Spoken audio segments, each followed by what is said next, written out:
অসম্ভব সুন্দর একটা জায়গা এই নাটোর উত্তরা গণভবন। আর এখানকার সবচেয়ে মেন আকর্ষণ বা সবচেয়ে বেশি ভালো লাগছে এই মোড়টা। কেমন করে উঠলো, এত পরিমাণ বাতাস, আমার মেয়ে খুশিতে আত্মহারা হয়ে গেছে।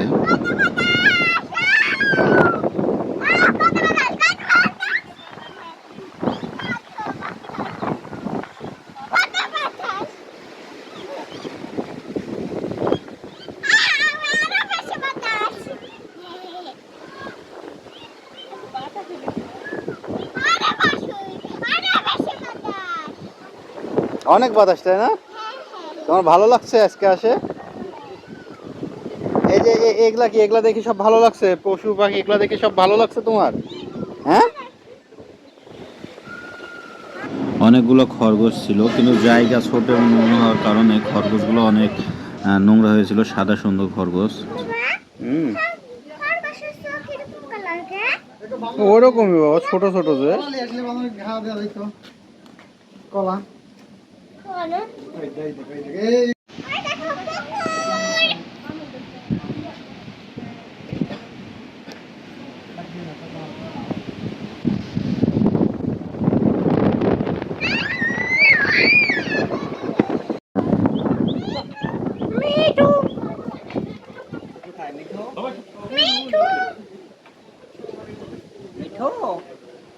মিঠু, কোথায় গেছো? মিঠু, বাড়ি আসো।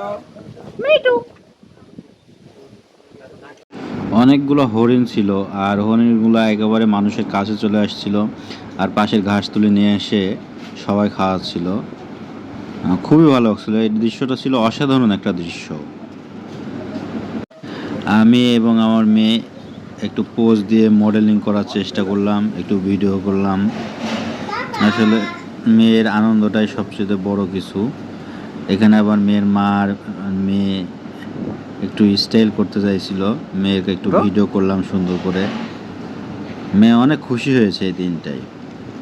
অনেক কোয়ালিটিফুল টাইম আমরা একসাথে পার করছি আমার আম্মাজানের সাথে। আম্মাজান অনেক খুশি হয়েছিল সেদিন।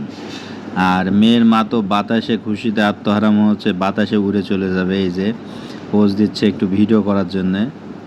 সেও অনেক খুশি হয়েছে এই দিনটাতে ঘোরাঘুরি করে, খুব ভালো লাগছে তারও। আসলে এই জায়গায় গেছিলাম আমরা অনেক দিন আগে। বাতাস হচ্ছে, সে বাতাসে উঠতে যাচ্ছে, যে কি করে উড়া যায়, খুব খুশি হয়েছে এই জায়গাটায় যাই।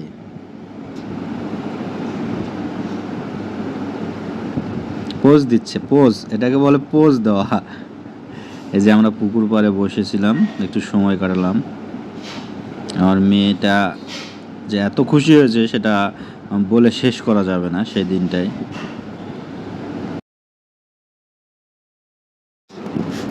আর এই জায়গায় এত সুন্দর রঙিন মাছ ছিল। আর এই যে মুড়ি, এক মুরব্বী চাচা মুড়ি বেচছিল, মুরব্বী চাচার মুড়ির রমরমা ব্যবসা হচ্ছে। মুড়িগুলো নিয়ে এসে দিলেই সব মাছগুলো এক জায়গায় জড়ো হয়ে যাচ্ছে। এত সুন্দর লাগছিল যা বলে বোঝানো যাবে না, অনেকই সুন্দর লাগছিল। আমরাও শেষ পর্যন্ত খাওয়ালাম। আর আমার মেয়ে এই যে, সেদিন নাটোরের মনে হয় অলিগলি কোথাও বাদ দি নাই, সব জায়গাতে ঘোরাঘুরি করছি মেয়েকে নিয়ে।